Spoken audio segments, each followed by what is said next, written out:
The Mafia boss broke his own code when he fell for the woman who tried to assassinate him. The rain in Harborview did not wash away the sins of the city. It only made the neon lights of the district bleed across the pavement, creating a kaleidoscope of red and blue reflections that danced over the puddles. From the penthouse office of Club Vento, Adrian Costa looked down at the street below. He stood perfectly still, a glass of amber whiskey held loosely in one hand, his bespoke suit hugging a frame built from years of violence and discipline. Adrian was the king of this concrete jungle, but he ruled with a specific philosophy. In a world of chaos, he was the architect of order. The Costa Syndicate was not a pack of rabid dogs, it was a machine. He had a code, etched into his very bones, a set of laws that separated him from the savages in the Iron Bridge cartel across town. Family was sacred, innocents were off limits, women and children were never to be touched. But the final tenet of his code was the one that kept him alive. If you raise a weapon against the king, you do not leave the room breathing. There were no exceptions. Mercy to a traitor was a death sentence for oneself. Marco, his lieutenant and oldest friend, stepped into the room. The heavy oak door clicked shut, muffling the thrumming bass from the nightclub 3 floors down. "Everything is quiet tonight, boss," Marco said, pouring himself a drink. The shipment from the docks cleared customs without a hitch. Adrian turned, his face unreadable. He had the kind of handsome features that looked carved from granite, sharp and cold, softened only by eyes that saw too much. "Good. Keep the perimeter tight. I have a feeling the air is shifting." Marco laughed. "A rough sound. You always say that before a storm." "Because I am usually right," Adrian replied, turning back to the window. Blocks away, in a cramped, mildew-scented apartment that smelled of stale coffee and fear, Riley Shaw stared at her reflection in a cracked mirror. She did not recognize the woman looking back. Her blonde hair, usually tied back in a severe, practical knot, was loose and curled in soft waves. Her face was painted with makeup that highlighted her cheekbones and darkened her eyes, masking the exhaustion that had settled deep in her bones. She wore a cocktail waitress uniform that was 2 sizes too small, the fabric clinging to her skin like a second layer of guilt. She was not a killer. She was a protector. She'd spent 6 years in the military as a sharpshooter, looking through a scope to save her squad, to stop threats before they could start. She was trained to disarm, to de-escalate, to survive, but tonight she had to be an executioner. Her hand trembled as she reached for the small, suppressed pistol on the dresser. She strapped it high onto her thigh, securing it beneath the hem of the short dress. It felt heavy, a cold weight against her warm skin. "Do it for Noah," she whispered to the empty room. The image of her brother flashed in her mind. Noah, with his messy hair and easy laugh, now bound and terrified in some godforsaken warehouse belonging to the Iron Bridge cartel. They had taken him 3 days ago. The demands were simple. Kill Adrian Costa, the head of the rival family, and Noah walks free. Fail or refuse, and they would send him back to her in pieces. Riley had spent the last 2 weeks stalking Adrian Costa. She knew his schedule better than she knew her own. She knew he arrived at Club Vento at 10 o'clock sharp. She knew he drank whiskey. Neat. She knew he checked the exits before he relaxed, but she had also seen things that made her stomach churn with doubt. She had watched him from the shadows of a parking garage as he helped his elderly mother into a car, his hand gentle on her elbow, his smile rare and unguarded. She had seen him laugh with Marco outside a bakery, looking less like a monster and more like a man carrying the weight of the world. He did not move like the sadists in Iron Bridge. He moved like a soldier. But Noah was the only thing that mattered. Riley swallowed the bile rising in her throat, grabbed her coat, and walked out into the rain.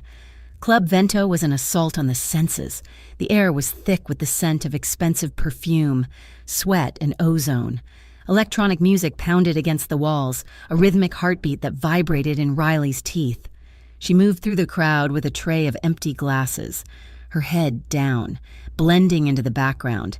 She was a ghost in the machine, invisible to the men who ogled the staff and the women who laughed too loudly.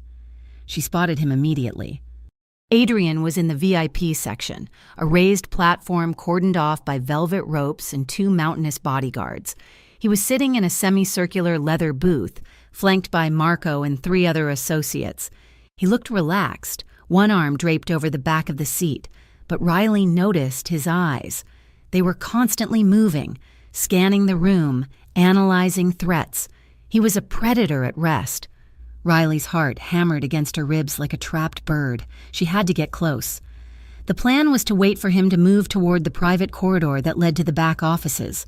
It was the only blind spot in the club's security grid, a narrow hallway where the cameras had a 3-second delay as they panned. She waited. Minutes felt like hours. Every time a laugh erupted from the booth, she flinched. Finally, Adrian stood up. He said something to Marco, who nodded, and then he turned toward the rear exit, moving with that fluid, dangerous grace she had studied for weeks. Now, Riley ditched the tray on a passing table and slipped through the crowd. Intercepting his path, she timed it perfectly, falling in step behind a group of loud patrons to mask her approach. As Adrian turned the corner into the dimly lit corridor, the noise of the club faded slightly, muffled by the heavy curtains. It was just the 2 of them for a brief second. Riley reached under her dress, her fingers closing around the grip of the pistol. The metal was warm from her body heat. She drew the weapon. Her movement practiced and efficient, but her soul revolted. She was 5 feet away, 3 feet. She raised the gun, aiming for the center of his back, right between the shoulder blades. "Do it," she screamed internally. "Pull the trigger." But she hesitated. It was a fraction of a second, a microscopic pause born of a conscience she thought she had buried. In that silence, the air shifted. Adrian Costa did not need to see a threat to know it was there. He felt the disturbance in the air, the change in pressure, the scent of fear that radiated off her. He spun around with a speed that defied physics. Before Riley could correct her aim, Adrian's hand shot out, clamping around her wrist like a steel vise. The force was immense. He twisted her arm up and away, and the pistol clattered uselessly to the tiled floor. In one fluid motion, he slammed her back against the wall. The air left her lungs in a sharp gasp. He pinned her there, his body pressing hers into the hard surface, his forearm braced against her collarbone, effectively trapping her. For a heartbeat, time suspended. Riley looked up, her chest heaving, her eyes wide and wild with panic. She expected to see rage. She expected the blank stare of a killer. Instead, she found herself locked in a gaze that was terrifyingly calm. Adrian's eyes were dark, almost black in the low light, and they bored into hers with a surgical precision. He was not looking at her like a victim. He was analyzing her. He took in the dilation of her pupils, the sweat on her brow, the way she wasn't fighting like a brawler but standing like a soldier who had lost her weapon. He saw the fear, but he also noted that she had not fired when she had the chance. "Who are you?" His voice was a low rumble, vibrating against her chest. Riley grit her teeth, refusing to speak. Her training kicked in. Name, rank, serial number. Give them nothing. Adrian didn't wait for an answer. He kicked the gun away, sending it sliding down the hall, and signaled to the shadows. 2 of his security team materialized from the gloom, their weapons drawn. "Grab her," Adrian commanded, stepping back but keeping his eyes locked on Riley. "Bring her to the back." The men seized Riley by the arms, their grip bruising. She did not struggle. There was no point. She had failed. Noah was dead. The thought made her knees weak, and she stumbled as they dragged her through a hidden door and into the soundproof inner sanctum of the club. The office was stark, modern and terrifyingly silent. The music from outside was gone, replaced by the hum of the air conditioning. The men shoved Riley into a straight-backed chair in the center of the room. One of them moved to zip-tie her hands behind her back, the plastic biting into her skin. Adrian walked to his desk and leaned against the edge of it, crossing his arms. He looked immaculate, untouched by the violence that had just occurred, save for the intense focus in his eyes. "Leave us," he said. "Boss, are you sure?" Marco asked, stepping into the room with a worried frown. She was armed. She is secured, Adrian said, his voice flat. Leave. Marco hesitated, then nodded at the guards. They filed out, leaving Riley alone with the man she had been sent to kill. Adrian watched her for a long moment.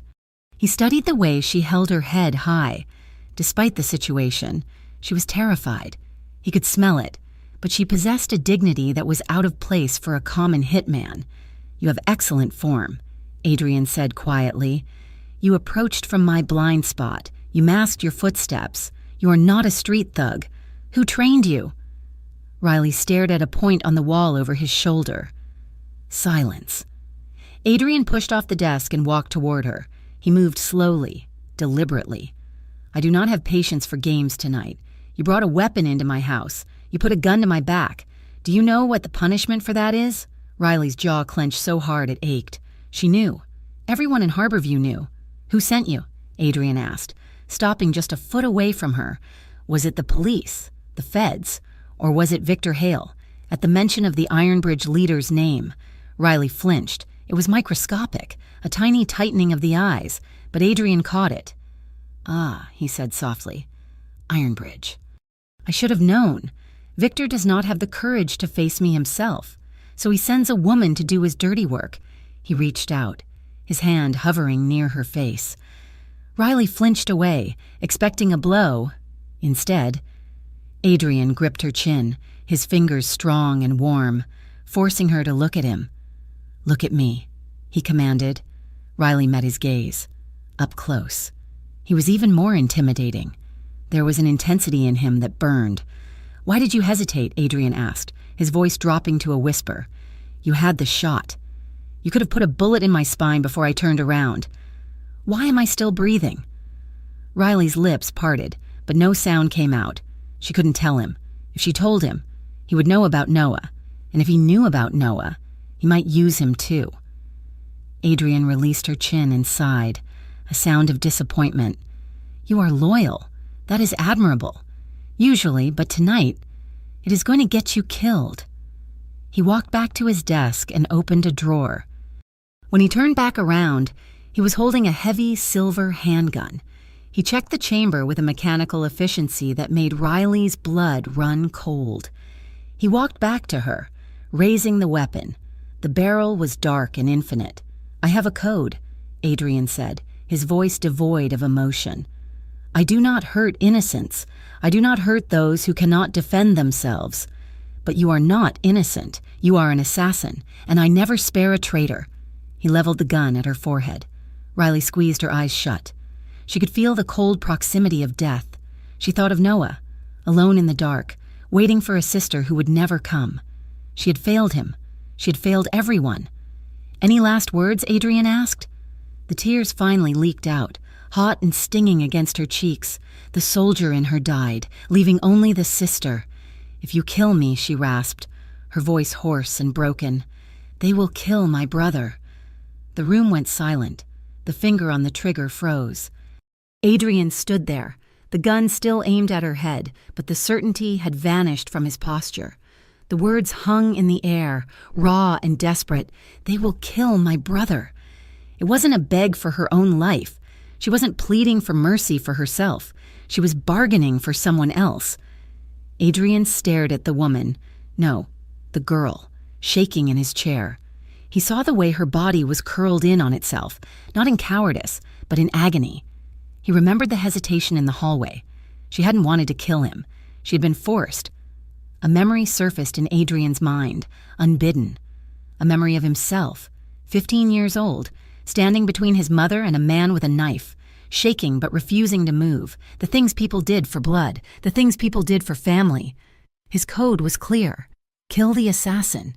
It was simple. It kept him safe.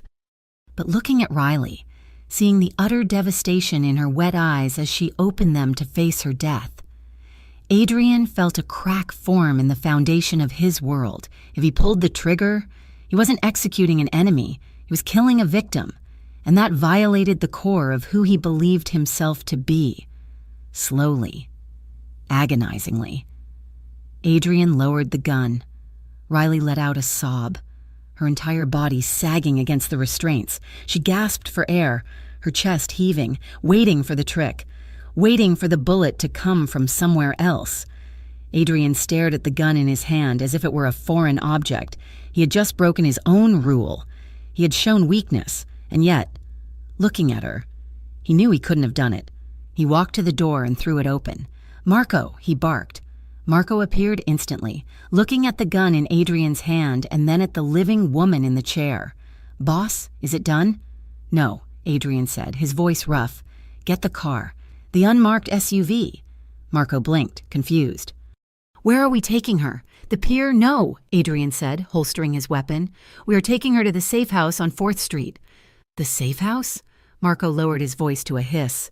"Adrian, she tried to put a hole in you. The crew will talk. If you let her live—" "I said take her to the safe house," Adrian roared, the sudden fury making Marco recoil.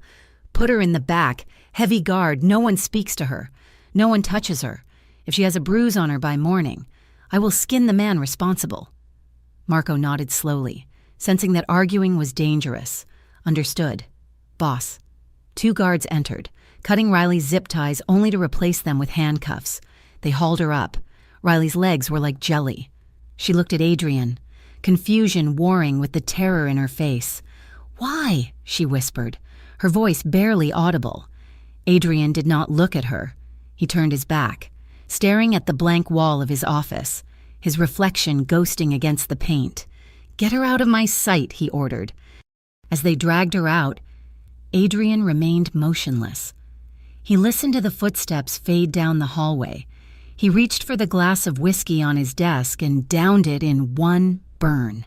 But it did nothing to settle the unease coiling in his gut. He had spared her. He had let a killer walk out of his office alive. He told himself it was because she was useful. He told himself he needed to know who held her brother so he could strike at Ironbridge. He told himself it was strategy. But as he closed his eyes, he saw the look in hers again. That wild, trapped terror. It didn't look like guilt. It looked like a mirror. Adrian Costa had broken his code, and as he stood alone in the silence of his empire, he had a terrifying feeling that this was only the beginning of the end. The cold steel of the handcuffs biting into her wrists was the first thing Riley Shaw felt when consciousness clawed its way back. She blinked, her vision swimming in the harsh, fluorescent light of a room she did not recognize. It was not a cell. Not exactly. It was a bedroom, stripped bare of anything personal, smelling of bleach and industrial cleaner. The windows were boarded up from the inside, leaving no view of the outside world, no hint of where in Harborview she had been taken. She tugged at her restraints. Her right wrist was cuffed to the heavy metal frame of the bed. There was just enough slack to sit up, but not enough to stand or reach the door. Panic flared, hot and sharp, but she forced it down. She was a soldier. Panic was a luxury she could not afford. She took a deep breath, assessing her body. Her head throbbed, likely from whatever sedative they had used to transport her, but she was intact. No broken bones, no fresh wounds. The lock on the heavy steel door clicked. Riley stiffened, her back pressing against the wall as the door swung open. Adrian Costa walked in. He looked exactly as he had in the club, impeccable suit, dark hair perfectly styled, his presence sucking the oxygen out of the small room. But the air around him had changed. In the club, he had been a king holding court. Here, in this concrete box, he was the executioner coming to read the verdict. 2 large men flanked him, their hands hovering near the weapons beneath their jackets. Adrian held up a hand, a sharp, cutting motion. "Wait outside," he ordered. The men hesitated. "Boss, she is trained." One of them rumbled. "She's handcuffed to a bed frame bolted to the concrete," Adrian replied, his voice devoid of warmth. "If I cannot handle her, I do not deserve to lead this family. Get out!" The men retreated, closing the door with a heavy thud that echoed in Riley's chest. Adrian pulled a metal folding chair from the corner and set it down in the center of the room, just out of her reach. He sat, crossing one leg over the other, and watched her. The silence stretched, thick and suffocating. He was not shouting. He was not brandishing a weapon. He was simply existing, his dark eyes dissecting her layer by layer. "You slept for 12 hours, Adrian said finally, His tone was conversational, which made it terrifying. Most people in your position do not sleep. They pace. They cry. You slept like the dead. Riley lifted her chin, meeting his gaze. Exhaustion is a tool. If I am going to die, I might as well be rested. Adrian tilted his head. You expect to die? I tried to kill a Mafia boss in his own club, Riley said, her voice raspy. I know the rules. You have a code. I do. Adrian agreed softly. And you broke the sanctity of my home. But you are still breathing. Do you know why? Riley remained silent. She knew why, or she hoped she did, because she had hesitated. Because she had mentioned Noah. Adrian leaned forward, resting his elbows on his knees. The movement brought him closer, his scent of sandalwood and expensive tobacco invading her space. I ran your prints, he said. Riley Shaw, former sergeant, honorable discharge, marksman citations. You fell off the grid 2 years ago, bouncing between private security gigs that pay less than minimum wage. You have no criminal record. You are a ghost. He paused, letting the information hang in the air. Why does a decorated soldier become a hired gun for scum like the Ironbridge cartel? Riley looked away, staring at the blank wall. I do not have to tell you anything. Adrian stood up abruptly. The chair scraped against the concrete floor with a screech that made Riley flinch. He walked to the side of the bed, looming over her. He did not touch her, but his shadow fell across her face. You do have to tell me, Adrian said, his voice dropping an octave, vibrating with controlled menace, because right now, I am the only thing standing between you and a shallow grave in the Pine Barrens. My men want you dead. My captains want you dead. I'm the only one curious enough to ask why. So tell me, Riley. Who holds the leash? Riley felt the tears pricking at her eyes again, the same desperation that had stayed her hand in the club. She fought them back. She would not weep in front of him. They have my brother, she whispered. Adrian did not move. Keep talking. His name is Noah, Riley said, the words spilling out now that the dam had broken. He is 19. He got mixed up with the wrong people. Low-level runners for Ironbridge. He owes them money, a lot of money. They took him 3 days ago, and the price for his life was mine. Adrian concluded, yes. Adrian studied her face, searching for the lie. He looked for the twitch of a muscle, the shift in her gaze, the telltale signs of deception he had spent 20 years mastering. He saw only raw, bleeding truth. He reached into the inside pocket of his jacket and pulled out a folded piece of paper. He tossed it onto the bedspread near her hand.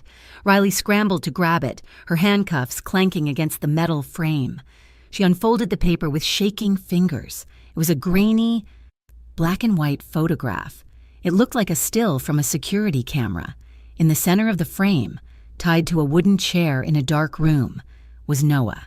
His face was swollen, one eye shut, a line of dried blood tracking from his lip to his chin. He looked terrified. Riley let out a strangled sound, an half-sob, half-scream. She pressed her hand over her mouth, her eyes devouring the image. He's alive. Adrian watched her reaction carefully, the way her hands shook, the way she crumbled at the sight of the boy. It confirmed everything. She was not a traitor. She was a sister.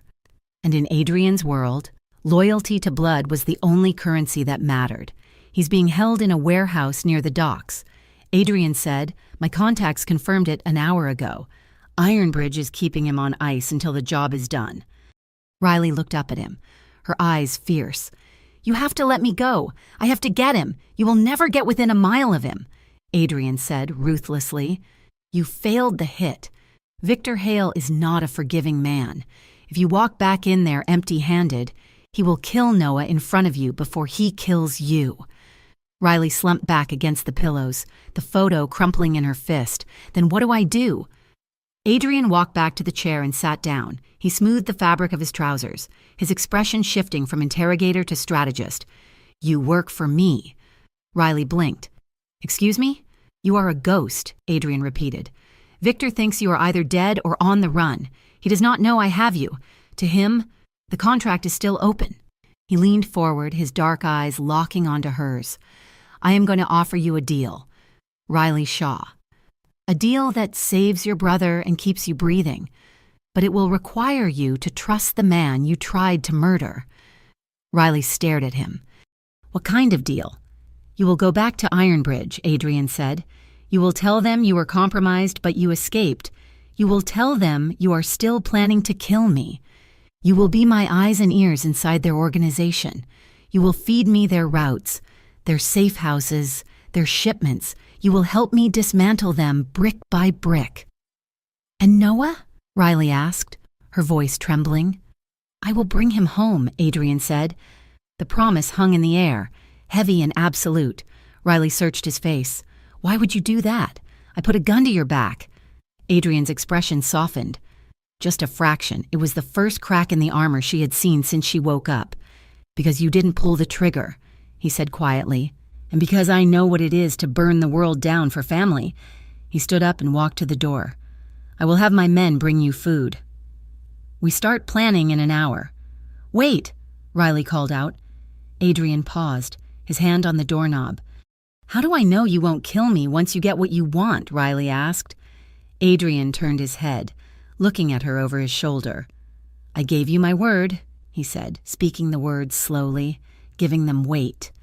I do not harm women, and I do not break my promises. You are safe with me, Riley, as long as you are mine. He walked out, leaving her alone with the echoing click of the lock and the grainy photo of her brother. The next 3 days were a blur of tension and coffee. The safe house transformed from a prison into a war room. Adrian had the handcuffs removed, though a guard was always posted outside the door. He brought in maps, blueprints, and dossiers, spreading them out over the small kitchen table. Riley sat across from him, her military training kicking back into gear. She knew how to read terrain, she knew how to spot choke points, but Adrian taught her the language of the underworld. He pointed to a map of the harbor. This is not just a dock, he explained, his finger tracing a supply route. This is where the unions intersect with the cartels. Power here is not about guns. It is about who signs the manifest. Riley frowned. So you bribe them? We incentivize them, Adrian corrected. Everyone has a price. Riley, for some. It is money for others. It is protection for you. It is Noah. Riley bristled at the comparison. It is not the same. I am doing this to save a life. You are doing it to expand an empire. Adrian looked up from the map, his gaze sharp. You think you have the moral high ground because you hold a gun for the government instead of a family? I keep order in this city. Without me, Ironbridge floods the streets with poison. I protect my people. By killing anyone who gets in your way, Riley shot back. By removing threats, Adrian said coolly. It is a surgical necessity. Riley scoffed. You justify murder with fancy words. It is still murder. And you justify your assassination attempt with love, Adrian countered, his voice rising slightly. Does that make the bullet any less lethal? If you had killed me, my men would have started a war that would have burned Harborview to the ground. Hundreds would have died. Your morality is just as bloody as mine. Riley. They stared at each other across the table, the air crackling with frustration. Riley hated that he had a point. She hated even more that she respected his intelligence. He was not the mindless thug she had expected. He was brilliant, calculating, and dangerously charismatic, and he listened to her. When she pointed out a flaw in his surveillance grid, he didn't dismiss her. He fixed it. When she suggested a different extraction route for the eventual rescue of Noah, he nodded and integrated it into the plan. They were two soldiers from different armies, finding a rhythm in the strategy of war. It was late in the evening on the 4th day when the atmosphere in the safe house shattered. The sound of tires screeching on the pavement outside signaled Adrian's return. The front door slammed open, and shouting voices filled the hallway. Riley stood up from the sofa, her heart racing. Adrian stormed into the room. He looked like a man who had walked through hell. His suit jacket was gone. His white dress shirt was torn at the shoulder and stained with a shocking amount of bright red blood. His hair was disheveled, wet with rain and sweat. Riley gasped. You're hurt. It is not mine, Adrian snarled. He crossed the room in 3 long strides, kicking a chair out of his way. It clattered against the wall. He stopped in front of her, radiating heat and fury. "We were ambushed," he said, his voice a low growl. "The warehouse on 5th Street. The one you said was a low-level drop point. It was a trap. 10 Ironbridge shooters were waiting in the rafters." Riley's eyes widened. "I didn't know. That was the intel I had from 2 weeks ago.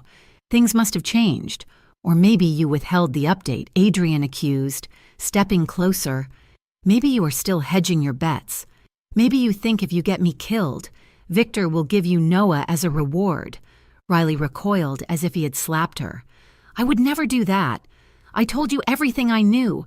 My driver is dead," Adrian shouted, the control finally snapping. "Marco took a bullet in the leg. I had to carry him out under fire. Do not lie to me, Riley. I am not lying," Riley yelled back, her own temper igniting. She stepped into his space, shoving him in the chest. "I am risking everything for this. I am sitting here, trapped in this box, trusting you to save my brother, and you come in here and accuse me of treason. You are a professional liar." Adrian grabbed her wrists, his grip hard, stopping her from shoving him again. "You infiltrated my club.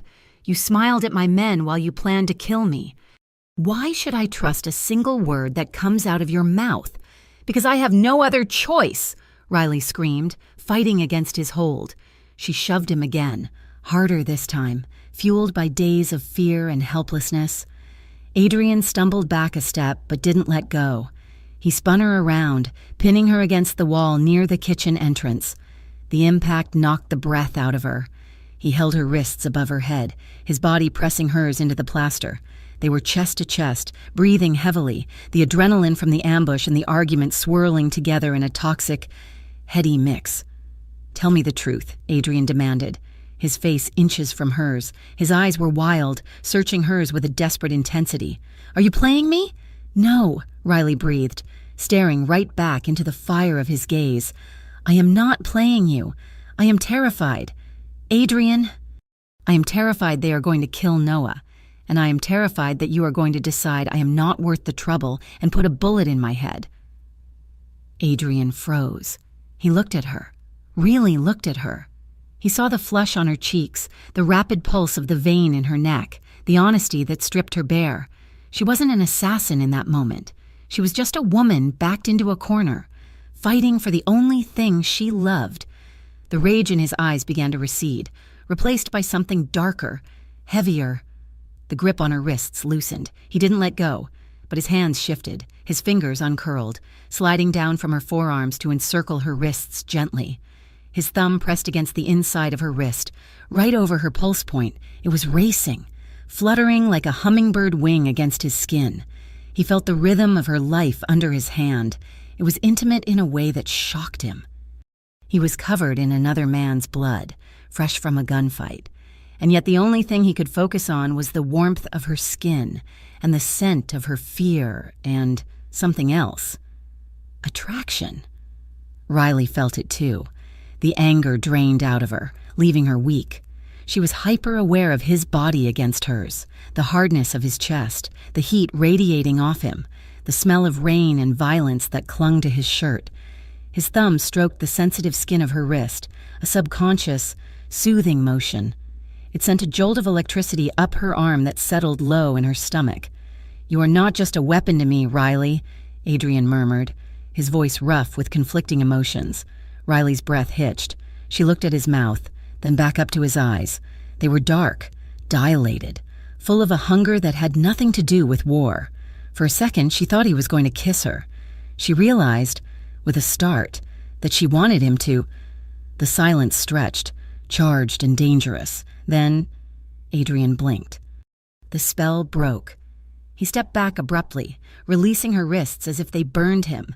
He turned away, running a hand through his damp hair, his jaw clenched tight.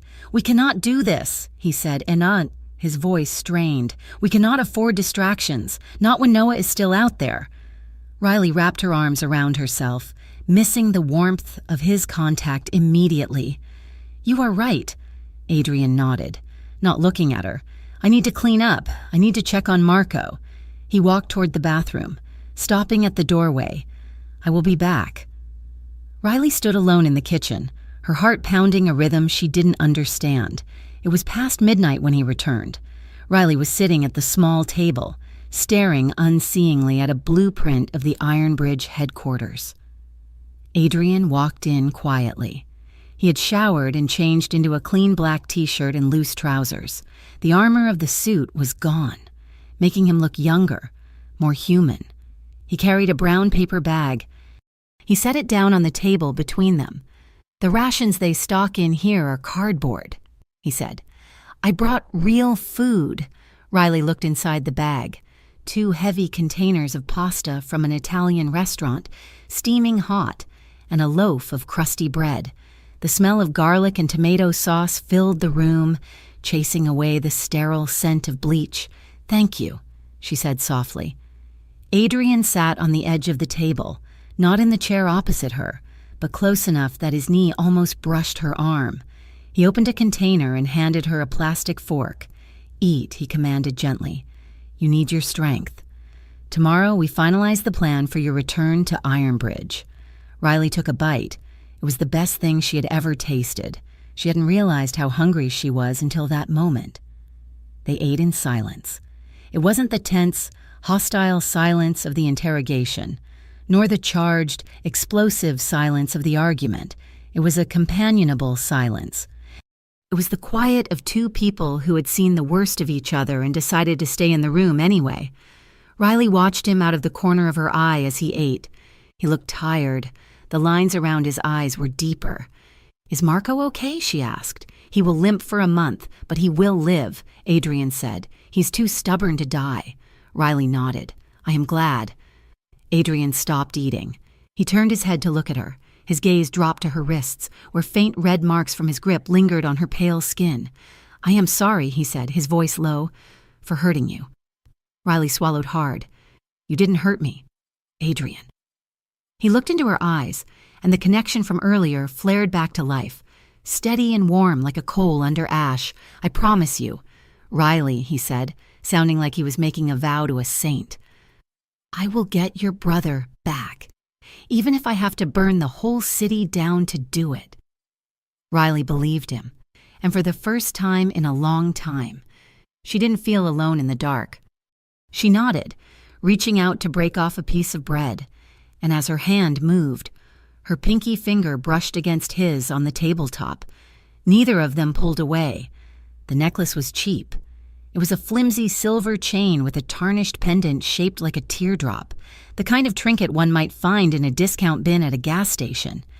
But as Adrian Costa fastened it around Riley's neck, his fingers brushing against the sensitive skin of her nape, it felt heavier than a shackle. "It is live," Adrian said, his voice low and vibrating near her ear.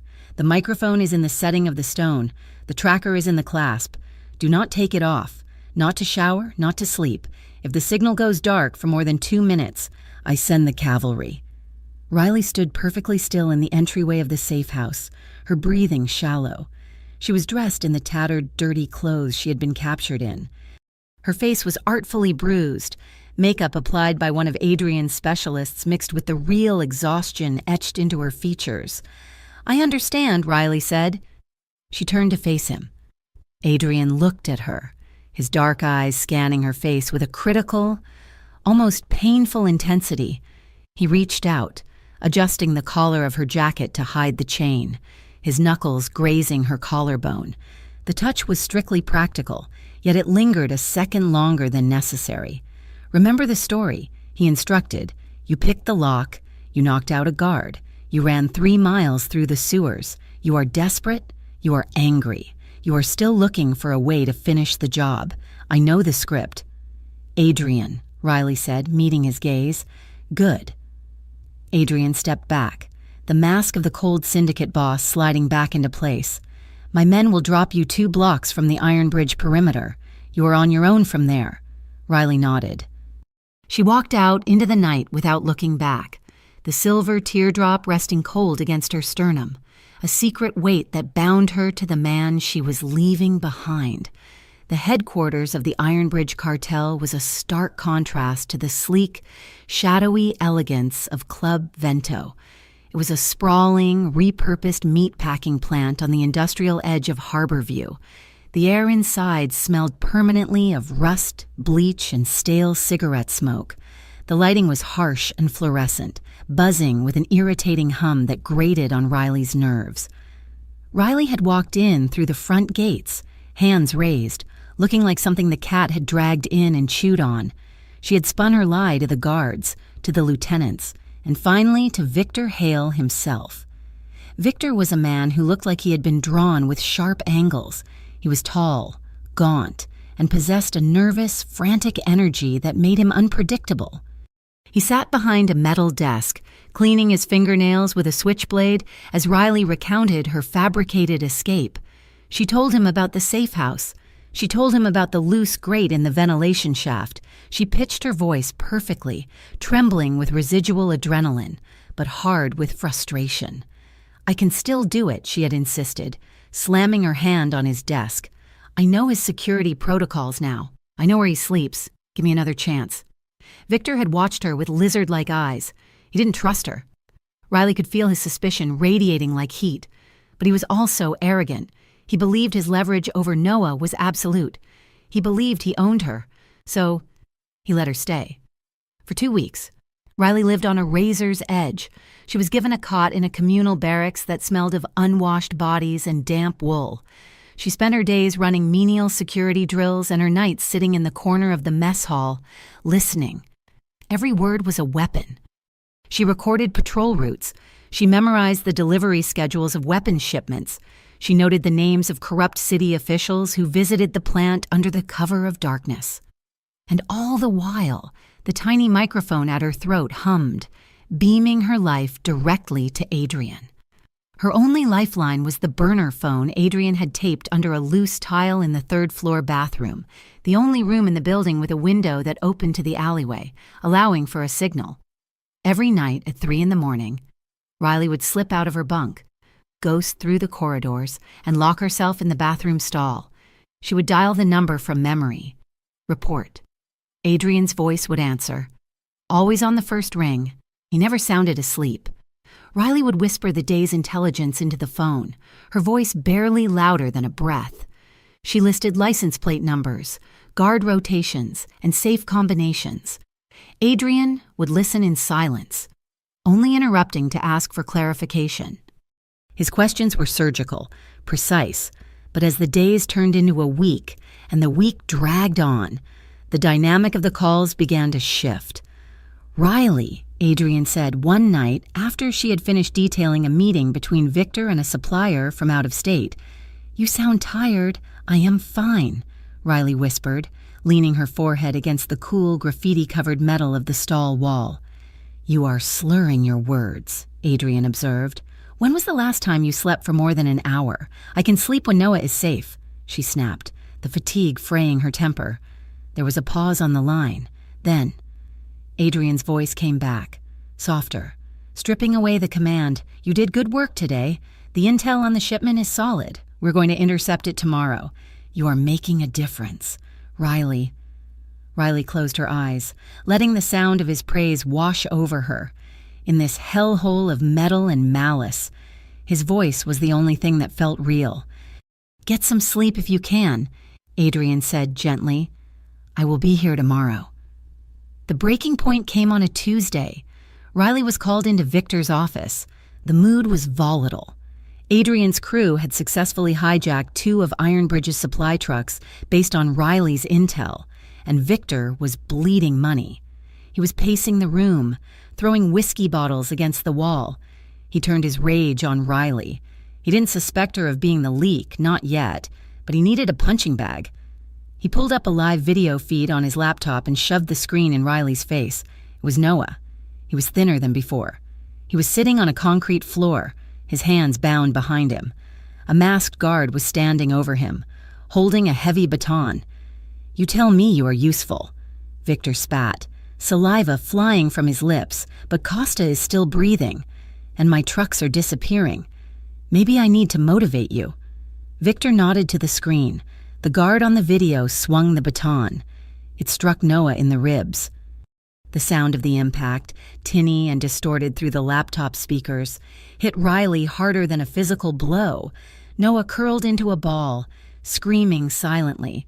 Riley lunged forward, a primal noise tearing from her throat, but two of Victor's men held her back. 2 days!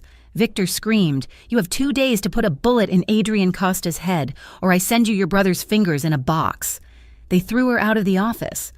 Riley stumbled down the hallway, her vision blurring, her heart hammering a frantic, broken rhythm against her ribs. She needed to get out. She needed to breathe. She signaled for a meet. The location was a derelict parking garage in the lower district, a neutral ground between the territories. It was pouring rain, a relentless deluge that turned the city into a watercolor painting of gray and black. Riley parked the stolen sedan she had used to slip away on the 4th level.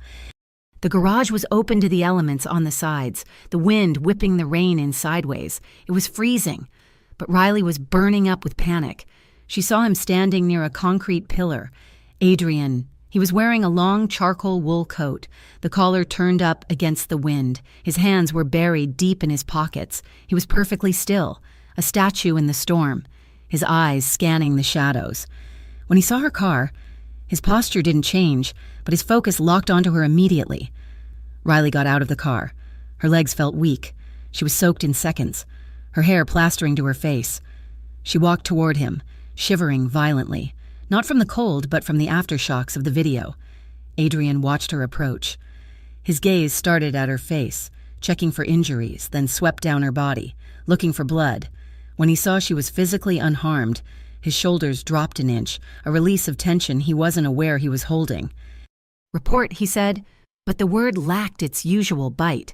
He stepped out from the shelter of the pillar to meet her. Riley tried to pull herself together. She tried to be the soldier. She tried to lock her knees and straighten her spine. Victor. Victor is moving the timeline up, she said. Her voice was brittle, cracking like dry ice. He suspects a leak. He doesn't know it is me, but he is paranoid. He wants you dead in 48 hours. Adrian nodded, stepping closer. We anticipated this. As we dismantle his operation, he gets desperate. It is a good sign, Riley. It means he is making mistakes. No. Riley's voice rose, shrill and terrified. It is not a good sign. He showed me. He showed me Noah. She choked on the name. The image of the baton striking her brother's ribs flashed behind her eyes, blinding her. He hurt him. Adrian, he's hurting him right now because I haven't killed you yet, and if I don't do it, She couldn't finish the sentence. The professionalism she had clung to for weeks shattered. The walls came down. She wasn't an agent. She wasn't a sniper. She was just a sister who was failing the only person she was sworn to protect. Riley sagged. Her knees actually gave out. Adrian moved before she could hit the ground. He closed the distance between them in a blur of motion. His hands shot out, gripping her firmly by the upper arms, holding her up. Riley, look at me! She couldn't. She was shaking so hard her teeth chattered. Adrian tightened his grip, giving her something solid to anchor herself to. He pulled her out of the driving rain, maneuvering her until her back was against the dry concrete of the pillar, and his body was shielding her from the wind. He hurt him. She sobbed, her hands coming up to clutch at the lapels of his coat, her fists bunched the expensive wool, holding on as if he were a raft in a hurricane. I can't do this. Adrian, I can't watch him die. You won't have to, Adrian said. His voice was fierce, low, and absolutely certain. He leaned down, forcing her to look at him. I moved the extraction team into position an hour ago. We found the warehouse. Riley's head snapped up. Her eyes were wide, red-rimmed, searching his face for the lie. You found him? We found him. Adrian confirmed. He is alive. We are waiting for the shift change to go in. I promised you. Riley, I promised I would bring him home. I did not lie to you. The relief hit her so hard it made her dizzy. She let out a sound that was half laugh, half sob. She slumped forward, her forehead colliding with his chest. Adrian didn't stiffen. He didn't pull away. Instinct took over, overriding the code, overriding the distance he tried to keep between them. His arms came around her, wrapping her in a crushing, protective embrace. One hand pressed flat against her back, Holding her close, the other came up to cradle the back of her head, his fingers tangling in her damp hair. He held her while she shook. He rested his chin on the top of her head, breathing in the scent of rain and cheap soap and fear. He could feel her heart pounding against his own chest, a frantic drumbeat that matched his own. For a long minute, they just stood there in the dark. Gray garage, the world outside, the war, the cartels, the violence, faded into background noise. There was only the heat of their bodies and the shared burden of survival. Slowly, the shaking stopped. Riley took a deep, shuddering breath, inhaling the scent of him, wood smoke, rain, and something uniquely Adrian. She realized how tightly she was holding him. She realized how tightly he was holding her. She pulled back, just enough to look up. Adrian's face was inches from hers. The shadows of the garage hid the sharp angles of his jaw, softening his features. He was looking at her with an expression she had never seen before. The cold calculation was gone. In its place was a raw, unguarded intensity. He lifted his hand from her back. His thumb brushed a stray tear from her cheek, the pad of his finger rough and warm against her cold skin. He traced the line of her jaw, his touch lingering, mapping her face as if he were memorizing it. "You are shaking," he murmured. "So are you," Riley whispered. A fine tremor ran through his hands. Not from cold, but from the adrenaline of having her this close, of seeing her pain and wanting to destroy the world to fix it. Adrian's gaze dropped to her mouth. Riley felt the air in her lungs vanish, the attraction that had sparked in the safe house, the tension that had simmered during the late-night phone calls, suddenly boiled over. It was a dangerous line to cross. He was the boss. She was the asset. He was the target. She was the assassin. But in the dark of the garage, none of that mattered. Riley leaned into his touch, her eyes fluttering shut.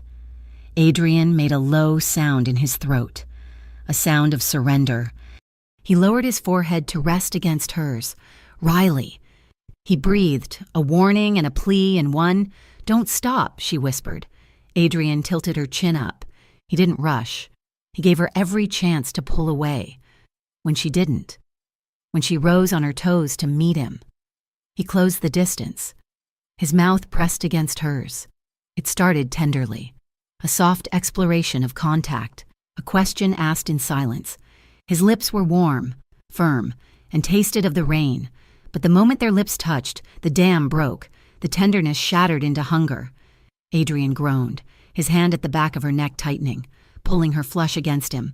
Riley responded instantly, her mouth opening to him, her hands sliding up his coat to grip his shoulders. It was a kiss born of desperation. It was the release of weeks of terror, of secrets, of standing on the edge of a cliff. It was messy and urgent. Adrian devoured her, his tongue sweeping into her mouth, claiming her in a way that had nothing to do with business. Riley kissed him back with equal force. She pressed her body into his, seeking the heat, seeking the proof that she was alive.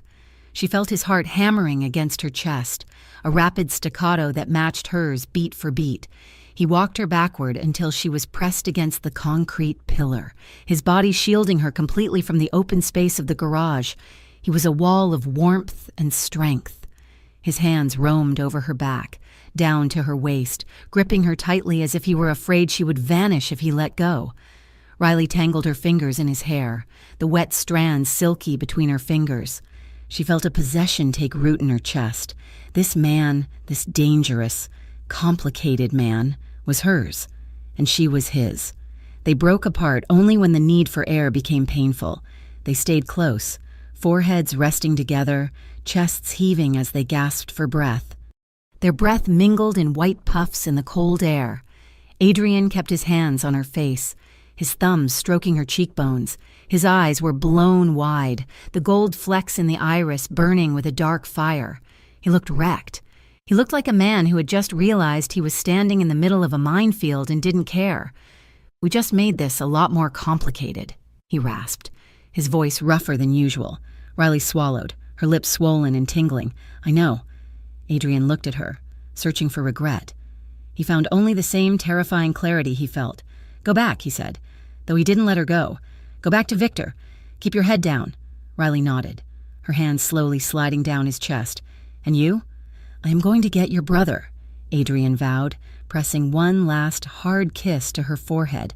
And then I am going to kill Victor Hale for making you cry. He stepped back, the loss of his warmth hitting her like a physical blow. He buttoned his coat, the mask of the Mafia Don sliding back into place, but his eyes remained changed. Go, he ordered. Riley turned and ran back to her car, her heart soaring and sinking all at once. She drove out of the garage and back toward the hell of Iron Bridge, touching her lips, tasting the promise of a future that might just get them both killed.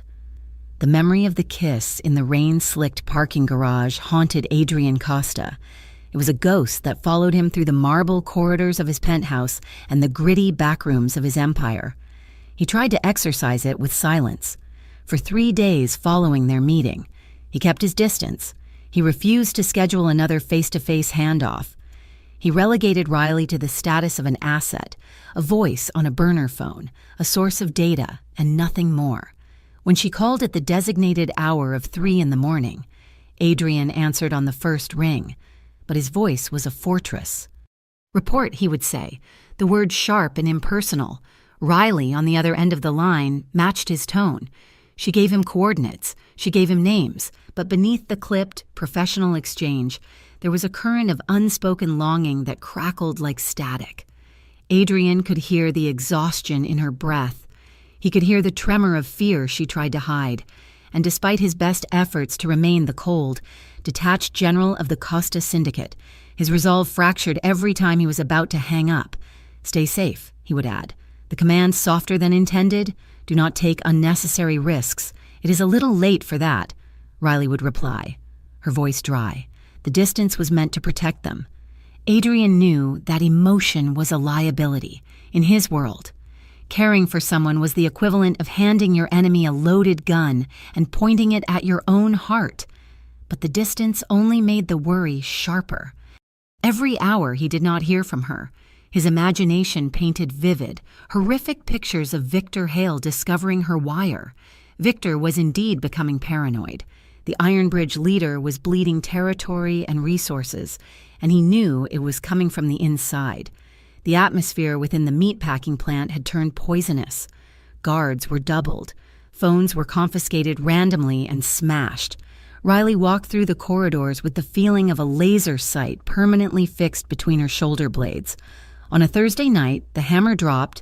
Riley was scrubbing the floor of the mess hall, trying to look invisible, when 2 of Victor's lieutenants kicked the bucket over. Dirty water sloshed across her boots. Get up, Shaw, one of them barked. Boss wants you. Riley's heart hammered a frantic rhythm against her ribs. She kept her head down, wiping her hands on her trousers as she followed them. She expected an interrogation room. She expected the torture chair. Instead, they led her to the loading dock. Victor stood by a black van surrounded by 6 of his most violent enforcers. He was manic, his eyes darting around the yard. You say you want to kill Costa, Victor said, stepping into Riley's personal space. You say you are loyal. Tonight, you prove it. Riley kept her face impassive. What is the job? We are hitting one of Costa's legitimate fronts, Victor sneered. The auto import garage on East Side. He keeps cash reserves in the safe there.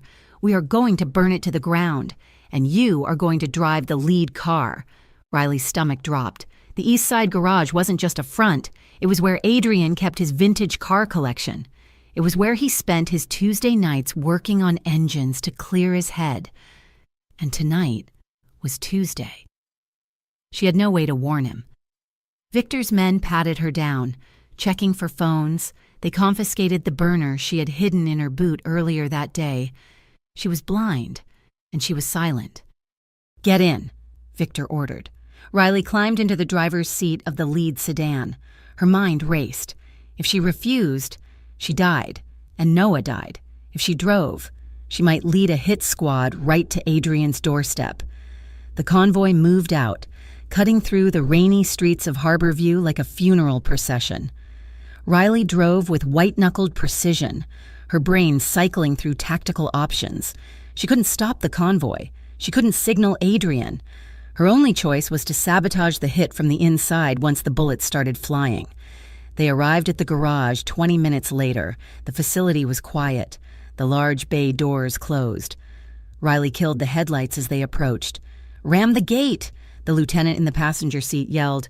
Riley floored the accelerator, but at the last second she jerked the wheel hard to the left. The car clipped the heavy steel gatepost instead of smashing through the latch. The impact was jarring, the airbag deploying with a cloud of white dust that filled the cabin. "What are you doing?" the lieutenant screamed. "Stunned. Steering failure," Riley lied, coughing as she shoved the deflated bag aside. The element of surprise was lost. The crash echoed through the quiet street like a gunshot. Inside the garage, floodlights snapped on. The Costa security team was awake. Gunfire erupted instantly. The windshield of Riley's car shattered as bullets from the garage defenders raked the vehicle. She scrambled out of the driver's side, keeping low, crawling toward the cover of a concrete planter. The Iron Bridge men were pouring out of the van behind her, returning fire with automatic weapons. It was chaos. Riley drew the pistol Victor had given her, a heavy, rusted thing that looked prone to jamming. She aimed not at the Costa guards, but at the tires of the Iron Bridge van.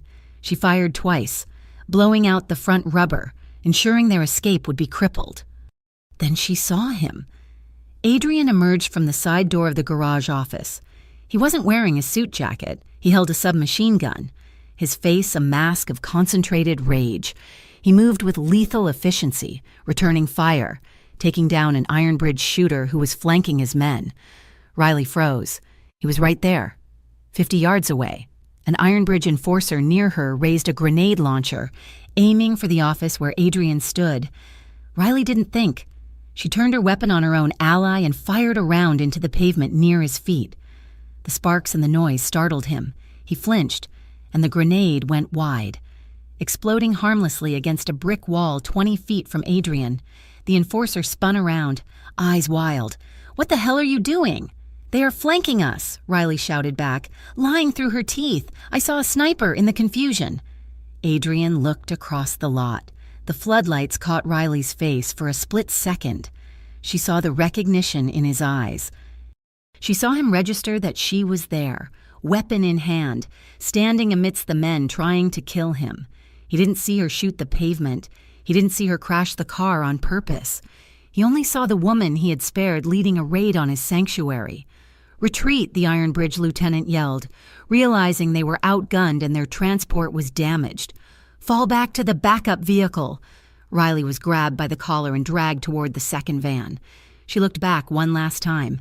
Adrian was standing over the body of a fallen enemy, staring after her, his expression a terrifying mix of betrayal and fury. The debrief was set for 2 hours later. Riley had barely managed to convince Victor that the failed raid was due to Costa's superior security and bad luck. She had slipped away from the meatpacking plant under the pretense of checking a perimeter alarm, stealing a car and driving like a madwoman to the Riverside safe house. It was a small, derelict boathouse on the edge of the murky river, far from the prying eyes of the city. Rain drummed relentlessly against the tin roof. Riley burst through the door, soaked and shivering, adrenaline still coursing through her veins. Adrian was already there. He stood by the window, staring out at the black water. He didn't turn when she entered. The tension in the room was thick enough to choke on. It wasn't the warm, confused tension of the garage. It was cold. It was dangerous. "You were there," Adrian said. He didn't ask it. He stated it. Riley closed the door and leaned against it, trying to catch her breath. "I didn't have a choice. Victor sprang it on me. I couldn't warn you without blowing my cover." Adrian turned slowly. His face was pale, his eyes dark pits of anger. "You led them to my door. Riley, you drove the lead car. 3 of my men are in surgery right now." "I saved your life," Riley shouted, pushing off the door. "That grenade was meant for you." "I made the shooter miss. I crashed the gate to kill the momentum. I blew the tires on the van. I saw you standing with them," Adrian countered, his voice rising. "I saw you holding a weapon while my people bled. How do I know you missed on purpose? How do I know you aren't just hedging your bets? keeping me alive just in case Victor fails. Because I could have killed you 3 times over by now, Riley yelled back, the accusation cutting deep. She walked toward him, anger overcoming her fear. I am risking everything for this. I am living in a pit, surrounded by monsters, waiting for them to find that wire and cut my throat. And you stand there and judge me because I had to play the part you forced me to play? I didn't force you to raid my business. Adrian slammed his hand on the wooden table, the sound like a gunshot. I told you to gather intel, not participate in assaults. I am a soldier, Adrian. I do what I have to do to survive the mission. You are playing both sides. Adrian accused, stepping into her space. He towered over her, radiating fury. You are trying to save everyone, and you are going to get us all killed. You can't be loyal to a ghost brother and a crime boss at the same time. You have to choose. I chose you, Riley screamed, shoving him in the chest. The confession hung in the air, raw and unintended. Adrian stumbled back a step, stunned. Riley stood there, chest heaving, rain dripping from her hair, her eyes blazing with a fierce, wounded light. I chose you, she repeated, her voice breaking. I could have run. I could have sold you out tonight and bought Noah's safety with your head, but I didn't. I saved you, because I am an idiot who fell for the target. Adrian stared at her. The anger drained out of his face, replaced by a shock that quickly morphed into something else, something darker, hungrier. He looked at her wet clothes, the mud on her boots, the fire in her eyes. He realized how close she had come to dying tonight. He realized how close he had come to killing her in the chaos of the firefight. The fear of losing her crashed into him, shattering his control. He reached out and grabbed her hips, pulling her roughly against him. He crowded her back until her thighs hit the edge of the heavy wooden table. Say that again, he growled, his voice low and rough. Riley didn't shrink back. She lifted her chin, challenging him. I chose you. Adrian let out a sound that was half groan, half curse. He crashed his mouth down on hers. This wasn't the tender kiss of the parking garage. This was war. It was desperate and angry and consuming. Adrian kissed her like he wanted to breathe for her. He bit at her lower lip, his hands gripping her waist so hard she knew that there would be bruises tomorrow. Riley met him with equal force. She wrapped her arms around his neck, tangling her fingers in his hair, pulling him closer. She needed this. She needed to feel him solid and alive against her. She needed to burn away the image of the gunfight, the cold fear of the Iron Bridge plant. Adrian lifted her, and Riley wrapped her legs around his waist instinctively. He turned, staggering slightly with her weight, and pinned her against the wall before moving them toward the worn leather sofa in the corner of the room. They collapsed onto it, a tangle of limbs and wet fabric. Riley straddled his lap, her hands frantically exploring the breadth of his shoulders, the muscles of his back through his shirt. She felt the heavy beat of his heart against her palms. Adrian's hands were everywhere, in her hair, on her waist, sliding up her ribcage. He broke the kiss to bury his face in the crook of her neck, inhaling sharply. He kissed the pulse point there, his stubble grazing her skin, sending shivers racing down her spine. You scare the hell out of me, he murmured against her skin, his voice vibration she could feel in her bones. I saw you in that lot. I thought I lost you. You can't lose me, Riley whispered, breathless, tilting her head back to give him better access. I am right here. The world outside ceased to exist. There was no Victor, no Noah, no syndicate war. There was only the smell of rain and the heat of Adrian's body. There was only the friction of their clothes and the desperate need to be closer, to merge until there was no space left for secrets or lies. Adrian's hand moved to the hem of her shirt, his fingers brushing the skin of her stomach. The touch was electric. Riley gasped, her hips rocking forward against him. The movement seemed to snap Adrian back to reality. He froze. His forehead rested against her collarbone. His breathing was ragged, harsh sounds in the quiet room. He held perfectly still, his hands tightening on her waist, not moving further. Riley waited, her heart pounding in her ears. Adrian? He didn't move for a long moment, then, slowly, painfully, He pulled his hands away from her shirt. He gripped her hips again, halting her movement. "We have to stop," he rasped. Riley blinked, the rejection stinging like a slap. "Why?" Adrian lifted his head. His eyes were blown wide, dark with desire, but shadowed by a terrifying clarity. He looked at her swollen lips, her flushed skin, and he looked like a man in agony. "Because if I do this, if I take you now, I won't be able to send you back to him." Riley went still. She sat on his lap, the heat between them slowly cooling into a chill reality. "If I let myself have this," Adrian continued, his voice hoarse, "I will lose my edge. I will be thinking about you in my bed instead of the enemy at my gate. I will hesitate. And in my world, hesitation is death. It will get you killed. Riley, and I cannot survive that." Riley stared at him. She saw the truth in his eyes. He wasn't rejecting her because he didn't want her. He was rejecting her because he wanted her too much. He was terrified that his love would be the weapon Victor used to destroy them. She slowly untangled her legs from his waist. She slid off his lap, her boots hitting the floor with a thud. She smoothed her shirt, her hands shaking. "You are right," she whispered, her voice hollow. Adrian sat on the sofa, elbows on his knees, head in his hands. He looked defeated. "I am sorry." "Don't be," Riley said, turning away to hide the tears threatening to fall. "You are being the boss. That is what I need you to be." She walked to the door, her body aching with the loss of his touch. "I will get the intel," she said, her voice strengthening with resolve. "I will finish this, and then we can figure out what this is." Adrian didn't look up. He couldn't go. He said, "Before I change my mind." Riley walked out into the rain, leaving him alone in the dark. The truce between the syndicates was a fragile, rotting thing. And 3 days later, Victor Hale set fire to it. He called a meeting. It was to be a negotiation. He claimed a parley to discuss territory lines and end the skirmishes that were bleeding both sides dry. He invited Adrian to a neutral warehouse in the industrial district, but before the meeting, he summoned Riley. His office was dark, lit only by the glow of the city skyline through the dirty window. Victor sat behind his desk, looking like a skeleton in a suit. "You have been useful, Shaw," he said, his voice slick with malice, "but usefulness has an expiration date." Riley stood at attention, her hands clasped behind her back to hide their trembling. "I am doing my job. Victor, are you?" Victor stood up and walked around the desk. He held a tablet in his hand.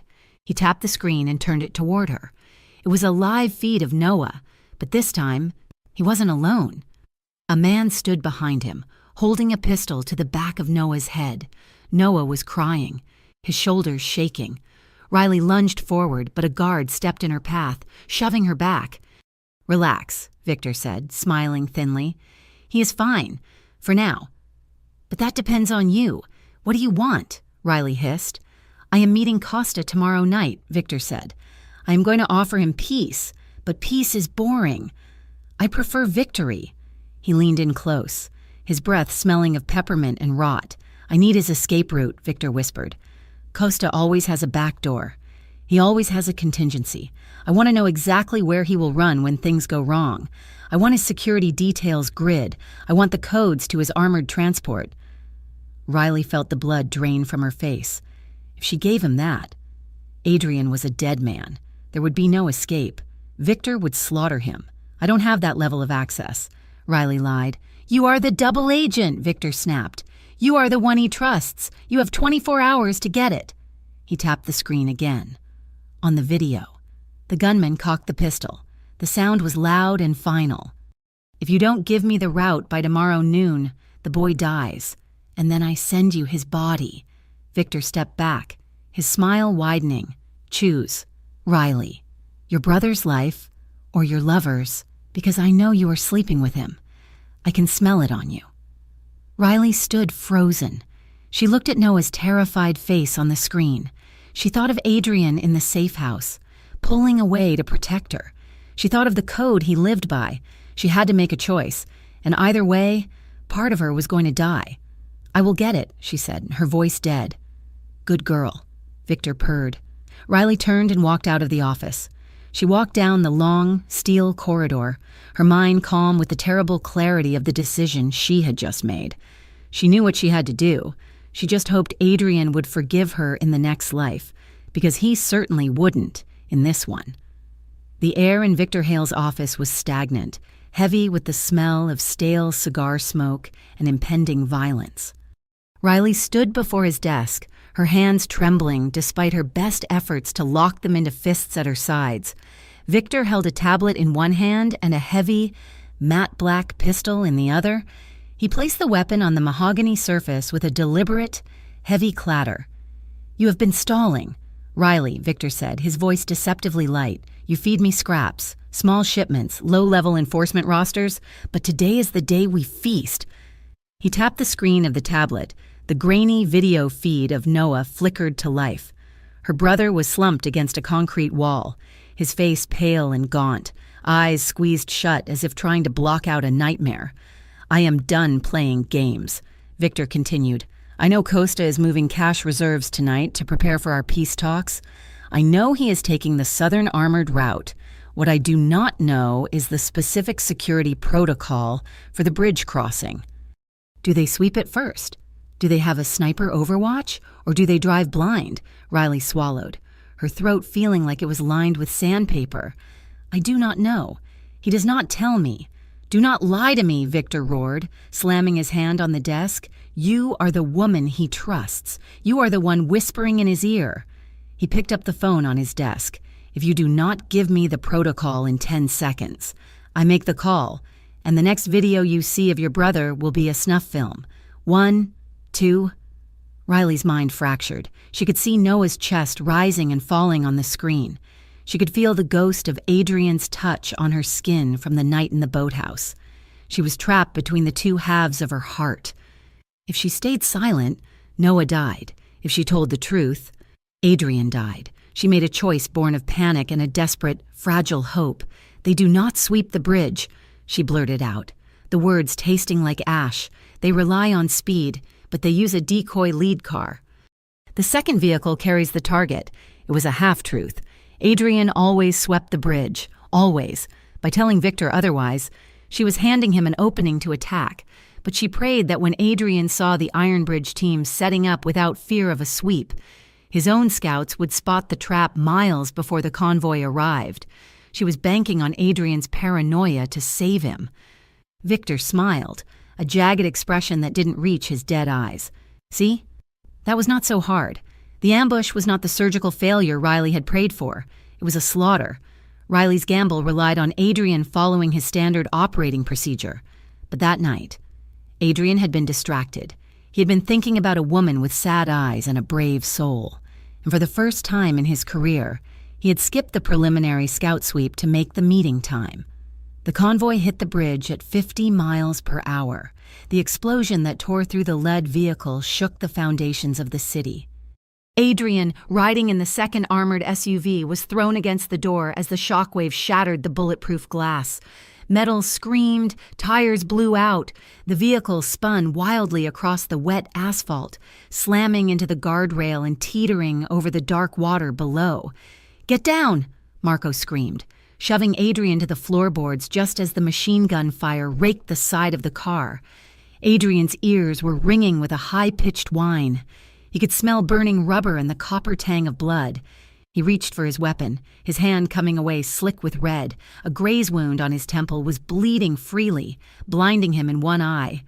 He kicked the door open and rolled out onto the pavement, firing blindly into the smoke. "They knew!" Marco shouted, firing over the hood of the car. "They knew we didn't send the scouts!" Adrian froze. The realization hit him harder than the explosion. Only 3 people knew the route and the timing: him, Marco, and the woman he had held in his arms 3 nights ago. A coldness that had nothing to do with the night air settled in Adrian's chest.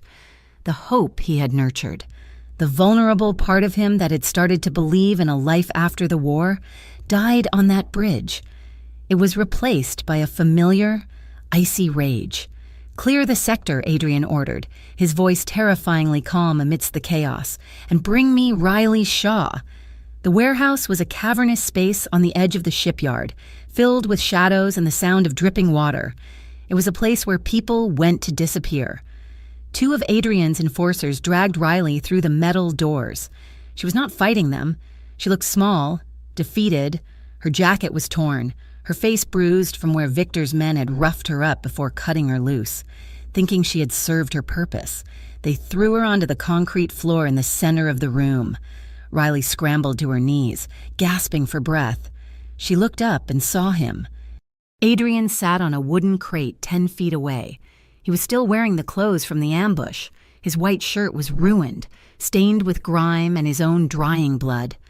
A hasty bandage was taped over his left temple, but it was his eyes that stopped her heart. They were dead. The golden flecks she had admired were gone, swallowed by a flat, obsidian darkness. He looked at her not with anger, but with the clinical detachment of a judge looking at a corpse. Marco stood behind him, hand on his holster, looking ready to put a bullet in Riley's head the moment Adrian gave the nod. "Leave us," Adrian said. "Adrian." "She is dangerous," Marco argued, stepping forward. "She set us up. We lost 4 men tonight, 4 good men. I said leave us," Adrian barked. The sound echoed off the steel beams, sharp and final. Marco glared at Riley with pure hatred, spat on the floor near her feet, and signaled the other men. They filed out, the heavy door groaning shut behind them, sealing the two of them in the silence. Riley shivered. She wanted to run to him. She wanted to check his wound, but the distance between them felt like an ocean. Adrian stood up slowly. He winced, his hand going to his side, but he walked toward her with a steady, predatory grace. He stopped when the toes of his shoes were inches from her knees. "Did you give them my routes?" The question was soft. It was the same tone he had used when he asked her what she wanted for dinner. It made the horror of it worse. Riley looked up, tears spilling over her lashes. "Adrian, did you give them my roots?" he repeated, his voice not rising a decibel. "Yes," she whispered. The word hung in the air, a confession that shattered the last of the illusion. Adrian closed his eyes for a brief second, his jaw tightening until the muscle feathered. When he opened them, the pain was visible, raw and bleeding. "Why?" "They had Noah," Riley choked out. The words came rushing out in a torrent of grief. "Victor put him on a live feed. He had a gun to his head. He gave me 10 seconds. He wanted the bridge protocol. I tried. God, Adrian, I tried to twist it. I told him you didn't sweep, hoping you would see them setting up. I thought you would see the trap. I never meant for anyone to die. I just wanted to buy time." She reached for the hem of his trousers, a desperate plea for connection. "Adrian, please, you have to believe me. I trusted you to be smarter than them. I trusted you to survive." Adrian looked down at her hand gripping his leg. He reached down and took her wrist, removing her grip with a strength that was firm but not violent. He pulled her to her feet. He didn't let go of her wrist. He pulled her closer until they were chest to chest, just like in the safe house. But there was no heat now, only a terrible cold. "You trusted me to survive?" Adrian asked, his voice shaking with suppressed fury. "You gambled with my life? With the lives of my men? Because you thought I was invincible?" "I did it for my brother," Riley sobbed, looking into his unforgiving face. "What would you have done, Adrian? If it was your mother, if it was Marco?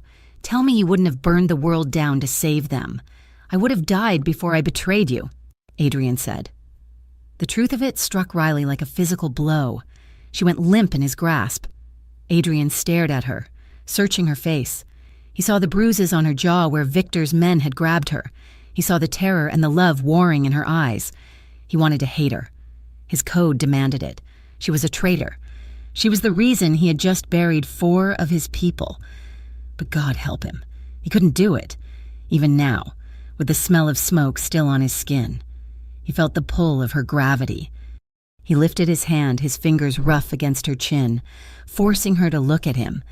"My mistake was not trusting you, Riley," he said, his voice cracking. "My mistake was falling in love with you. It made me blind. I didn't sweep the bridge because I was rushing to get back to the safe house. To you," Riley let out a broken sound. "No, I let my feelings rewrite my judgment, Adrian whispered, and men died because of it. Riley couldn't stand the look in his eyes, the look of a man who had lost his faith. She surged forward, eliminating the space between them. She pressed her lips to his. It wasn't a kiss of passion, it was a plea. It was a desperate apology poured into contact. Her hands came up to cup his face, avoiding the bandage, her thumbs stroking his cheekbones. She kissed him with everything she had left, begging him to feel the truth of her heart even if he couldn't forgive her actions. For a heartbeat, Adrian stood rigid. Then, with a groan of defeat, his resolve crumbled. His arms came around her, crushing her against him. He returned the kiss, not with anger, but with an aching softness that broke Riley's heart. He kissed her like he was saying goodbye. His hands moved over her back, memorizing the feel of her, his thumbs catching the tears that tracked down her face. It was a kiss of mourning for the life they could have had. When he pulled back, his forehead rested against hers for a fleeting second before he stepped away, putting 3 feet of cold air between them. His face was set in stone. The vulnerability was locked away behind the walls of the Costa Code. "I cannot kill you," Adrian said, his voice flat. My men expect it. The law demands it, but I cannot do it." Riley wrapped her arms around herself, feeling the chill. "But I cannot trust you," he continued. "You are a liability, Riley. You are a weakness I cannot afford. Not anymore." He walked to the heavy metal door and pounded on it twice. It opened instantly. Marco and 2 guards stepped in. "Take her to the secure room in the basement," Adrian ordered, refusing to look at Riley. "Lock her in. Guard the door. If she tries to leave, bind her." "Adrian!" Riley cried out as the guards moved toward her. "What about Noah? Victor still has him. He will kill him when he finds out I'm here." Adrian stopped. He turned his back to her, adjusting his cuffs with trembling hands. "I will get the boy," he said. Riley froze. "You? You will?" "I promised you I would bring him home," Adrian said, his voice devoid of emotion. "I do not break my promises, even to you." "But it's a trap," Riley shouted as the guards grabbed her arms. "You can't go there. Get her out of here," Adrian commanded. Riley was dragged backward, her heels skidding on the concrete. She watched Adrian standing alone in the center of the warehouse, a solitary figure amidst the shadows, until the door slammed shut, severing the connection. Left alone, Adrian walked to the table where he had laid out his weapons. He picked up a fresh magazine and slid it into his pistol with a mechanical click. Marco stepped back into the room, looking furious. "You are letting her live?" Marco asked, incredulous. "Boss, she got Tony and Mick killed." "I know," Adrian said quietly. "And now you are going to go after her brother?" Marco threw his hands up. "This is suicide. Adrian, it is against the code. You do not clean up a traitor's mess. You do not risk the family for an outsider." Adrian looked up. His eyes were hard, but there was a strange, terrible light in them. "The code is already broken. Marco, I broke it the moment I let her live the first time." He pulled on a fresh Kevlar vest, strapping it tight over his ribs. "I am going to get the boy," Adrian said, his voice dropping to a dangerous register. "And then I am going to find Victor Hale. And I am going to tear his empire down brick by brick. Not for business, not for territory." He racked the slide of his gun. For her. Marco stared at him for a long moment, seeing the change in his leader. This wasn't the disciplined architect of order anymore. This was a man with nothing left to lose. Marco sighed, drawing his own weapon. "Then I guess we are going to need more ammo." 2 hours later, the night exploded. Adrian did not use strategy. He did not use politics. He used blunt force trauma.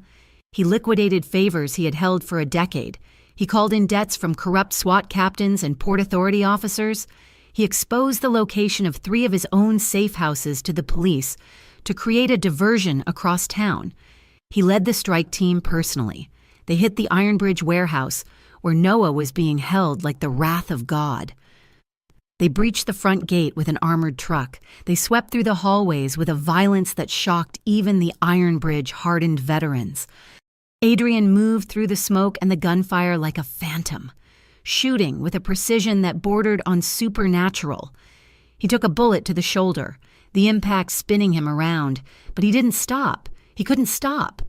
Every room he cleared, every enemy he dropped, was a payment on the debt he felt he owed. He was burning his own syndicate to the ground, exposing his operations, reckless with his own life, all to save the brother of the woman who had betrayed him.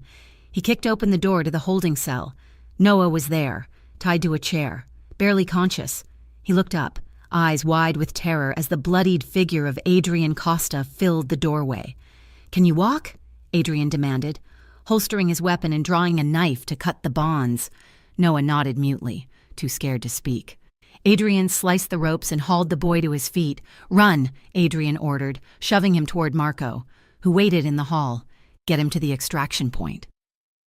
"What about you?" Marco yelled over the sound of approaching sirens. Adrian turned back toward the interior of the warehouse, reloading his weapon. "Victor is still here," Adrian said. He walked back into the smoke, leaving safety behind, walking toward the final circle of hell he had created for himself. He had saved the boy.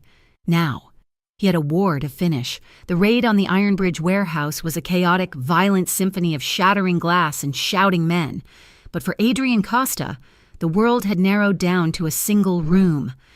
He stood in the center of the holding cell, his chest heaving, his shoulder throbbing where a bullet had grazed him earlier. The air was thick with the acrid smell of gunpowder and old fear. In the corner, curled into a ball on a filthy mattress, was Noah. The boy, 19 years old, but looking far younger in his terror, was alive. He was bruised, his face swollen, his wrists raw from rope burns. The sight of him, broken but breathing, sent a jolt of cold fury through Adrian that was sharper than any knife. This was the cost of the life he led. This was the collateral damage of his empire. "We are leaving," Adrian said, his voice rough. He helped Noah to his feet. The boy flinched at the touch, his eyes wide and unseeing. But when he recognized the authority in Adrian's voice, he slumped against him, too weak to walk on his own. Adrian took the boy's weight without complaint, draping Noah's arm over his uninjured shoulder. They moved through the smoke-filled corridors, stepping over debris, past the remnants of the Iron Bridge crew that had tried to stop them. Marco met them at the extraction point, his face grim. "He is in bad shape." "Boss," Marco noted, looking at Noah. "He is alive," Adrian corrected. "Get the car. We are going back to the safe house." The drive back was silent. Adrian sat in the back with Noah, keeping a hand on the boy's shoulder, grounding him. He wasn't doing it for the boy. He was doing it for her. Every mile that passed brought him closer to the moment he would have to face Riley again, the woman who had betrayed him to save this shivering kid next to him. When they arrived at the safe house, Adrian ordered his men to hang back. He supported Noah down the hallway himself. He stopped in front of the heavy steel door where Riley was being held. He nodded to the guard, who unlocked it with a heavy clank. The door swung open. Riley was pacing the small room, her hands tangled in her hair, her face a mask of pure agony. She spun around as the light from the hallway flooded in. For a second, she didn't move. She stared at the two figures in the doorway, the bloodied, imposing silhouette of the Mafia boss and the slumped form beside him. "Noah," she whispered, the name barely a breath. Noah lifted his head. "Riley, the dam broke." Riley rushed forward, a sob tearing from her throat. She nearly knocked them both over as she wrapped her arms around her brother, burying her face in his neck, clutching him as if she were trying to fuse their bones together. Noah collapsed into her, weeping openly, the tension of the last week finally snapping. Adrian stepped back, letting them have the moment. He leaned against the doorframe, watching. His face was stoic, the mask of the dawn firmly in place, but his eyes told a different story. He watched Riley's hand stroking her brother's hair.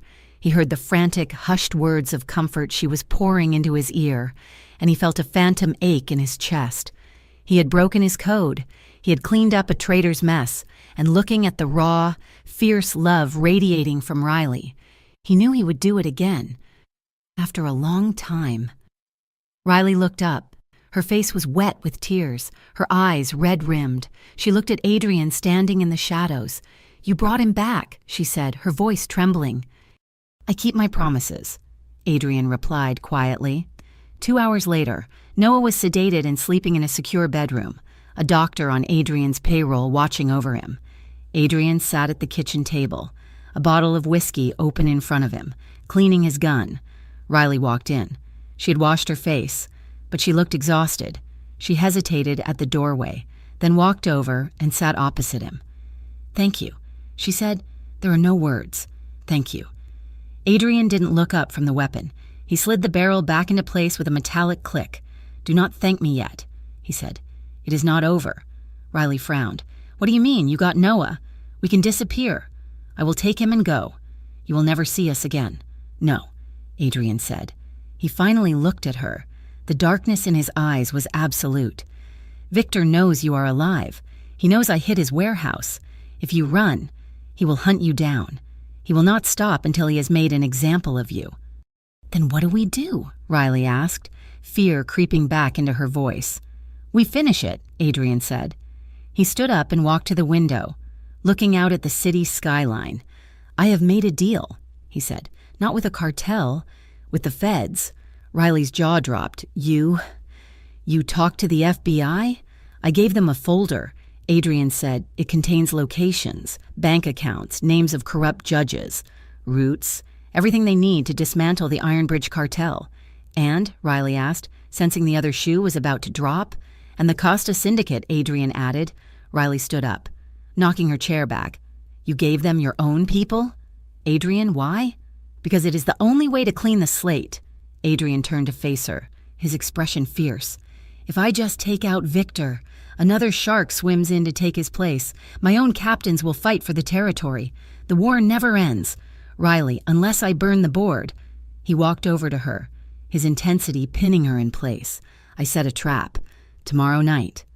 I invited Victor to the old freight yard. I told him I am surrendering. I told him I am ready to hand over my territory in exchange for safe passage. He will come. He's too arrogant to refuse a victory lap.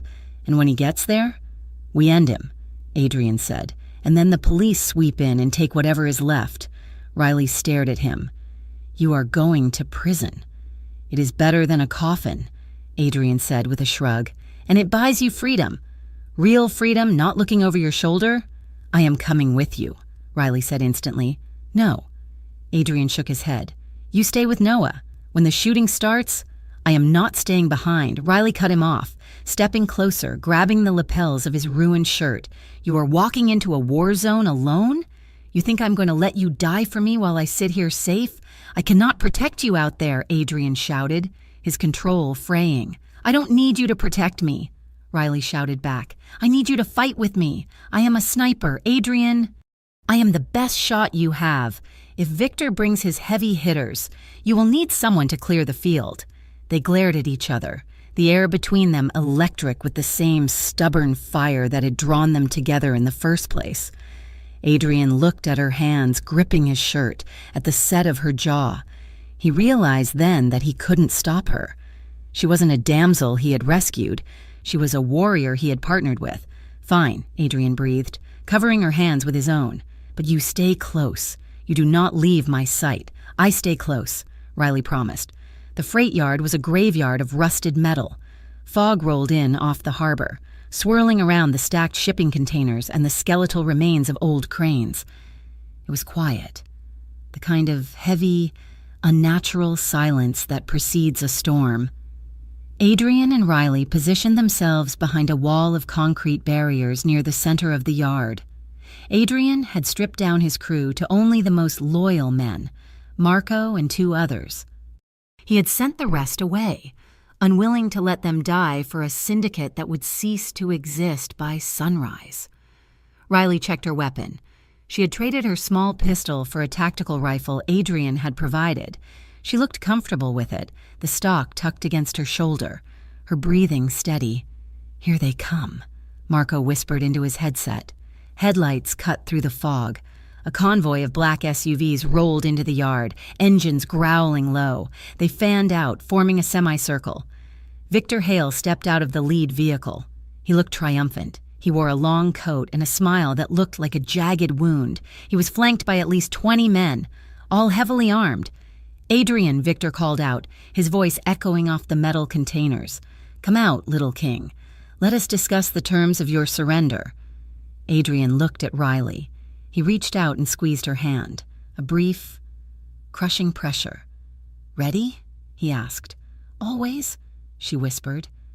Adrian stepped out from behind the barrier, hands raised, walking into the open space lit by Victor's headlights. "I am here, Victor," Adrian said, his voice calm and carrying. Victor laughed. "Look at you, the great Adrian Costa, alone, broken. Where is your army? I don't need an army to deal with trash," Adrian said. Victor's smile vanished. "Kill him." The command was the spark. As Victor's men raised their weapons, Riley rose from her cover. The crack of her rifle split the night. The man closest to Victor dropped, his weapon clattering to the ground. It began. Adrian dove for cover behind a stack of pallets as bullets chewed up the ground where he had been standing. He came up firing, his handgun barking a deadly rhythm. Riley was a machine. She moved with fluid precision, popping up to take a shot, dropping back down before the return fire could find her. She picked off the shooters on the periphery, clearing the way for Adrian to advance. Adrian moved through the chaos like a wraith. He flanked the Iron Bridge line, using the shipping containers as a maze. He and Riley fought back to back, separated by distance but connected by a lethal rhythm. When she reloaded, he provided suppressive fire. When he moved, she covered his blind spots. It was a dance of violence, perfectly synchronized. But Victor had the numbers. His men were pushing forward, pinning Adrian and Riley down. "We are getting flanked," Riley shouted over the roar of gunfire. "Two coming around the left side." Adrian spun, taking out one, but his slide locked back. Empty. Victor saw the opening. He emerged from behind an SUV, manic and desperate, realizing his men were dropping too fast. He saw Riley's position. He saw her reloading. "You first, bitch!" Victor screamed. He raised a heavy assault rifle, aiming directly at Riley's chest. Adrian saw it. He was 20 feet away. He had no ammo. He was safe behind a steel beam. His code, the code that had kept him alive for 20 years, screamed at him to stay down. Self-preservation was the first rule. Survival was the only victory. But he looked at Riley. He saw the woman who had hesitated to kill him, the woman who had wept for her brother, the woman who made him feel human. The code shattered. Adrian launched himself from cover. He didn't think. He just moved. He sprinted across the open ground, a blur of dark motion. Victor pulled the trigger. Adrian threw his body in front of Riley just as the gun flashed. The bullet hit him in the shoulder, the impact spinning him around like a rag doll. It felt like being hit by a sledgehammer. "Adrian!" Riley screamed, the sound tearing through her throat. Adrian didn't fall. He used the momentum of the impact to tackle Victor. They crashed to the ground, a tangle of limbs and rage. Adrian ignored the agony in his shoulder. He smashed his fist into Victor's face. Once. Twice. 3 times. He wrenched the rifle from Victor's grip and tossed it aside. Victor lay broken on the wet asphalt, wheezing, blood bubbling from his lips. Adrian stood up, swaying. His vision swam. He pressed a hand to his shoulder, feeling the warm flow of blood. "It is over," Adrian rasped. Suddenly, the yard was flooded with blinding white light.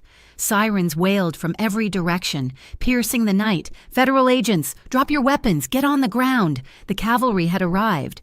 The trap had sprung.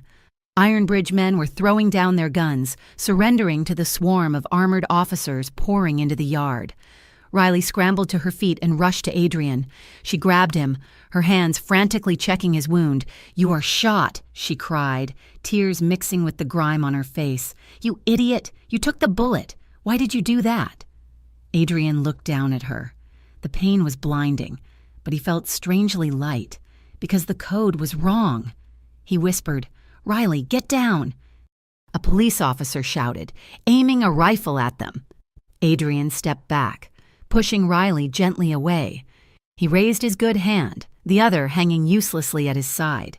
He tossed his empty gun onto the ground. "Adrian, no!" Riley begged, clutching at his arm. "Don't give yourself up. We can run. In the confusion, we can run." Adrian shook his head. He looked at her with a tenderness that stopped her heart. "If I run, I am still the boss," he said. "I am still the man who kills. This is the only way to break the cycle. Riley." He cupped her face with his bloodied hand. His thumb brushed her lower lip, smearing a trace of red on her skin. "I have to pay for the life I lived," he told her softly. "But you and Noah are free. That is what I bought with this." He leaned in, pressing his forehead to hers. The chaos of the sirens and the shouting faded into the background. "Loving you made me see," Adrian whispered, his voice thick with emotion. "There is something worth losing everything for." He pulled away. He turned toward the approaching officers and dropped to his knees, his hands behind his head. Riley stood there, sobbing, watching as they cuffed him, as they led him away. He looked back over his shoulder once. He didn't smile, he just nodded, a silent promise that this wasn't the end. The seasons changed. The gray rain of Harborview turned to the crisp gold of autumn, then the white silence of winter, and finally, the tentative green of spring. 18 months later. The federal facility was a gray block of concrete surrounded by fences, sitting in the middle of a flat, empty landscape. The sun was shining, a bright, unapologetic yellow that made the gravel sparkle. A car was parked by the gate, a sensible, mid-range sedan. Leaning against the hood was Riley. She looked different. The haunted look was gone from her eyes. Her hair was longer, tied back in a loose ponytail. She wore jeans and a simple white t-shirt. She looked like a woman who slept at night. Inside the car, Noah sat in the passenger seat, scrolling on his phone. He looked healthy, the bruises long faded, the trauma slowly healing with therapy and time. The heavy metal gate buzzed and began to slide open. Riley straightened up. Her heart hammered against her ribs, a rhythm she hadn't felt in a year and a half. A figure walked out. Adrian Costa wore simple clothes, jeans and a gray jacket. He looked thinner. The sharp, expensive suits were gone. The aura of terrifying power was gone, but the strength was still there in the set of his shoulders. He stopped just outside the gate. He squinted against the sun, taking a deep breath of free air. Then he saw her. He went still. He stared at her as if she were a mirage.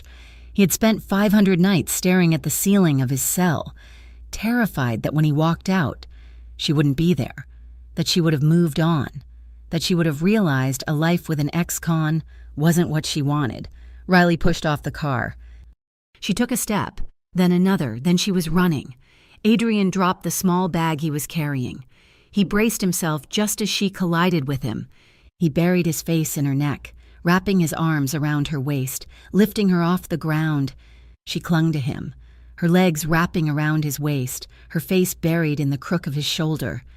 "You waited," he choked out, his voice rough with disuse. "I told you," she sobbed, laughing through her tears. "I stay close." He set her down, but didn't let go. He pulled back to look at her. He traced the line of her face, seeing the peace there.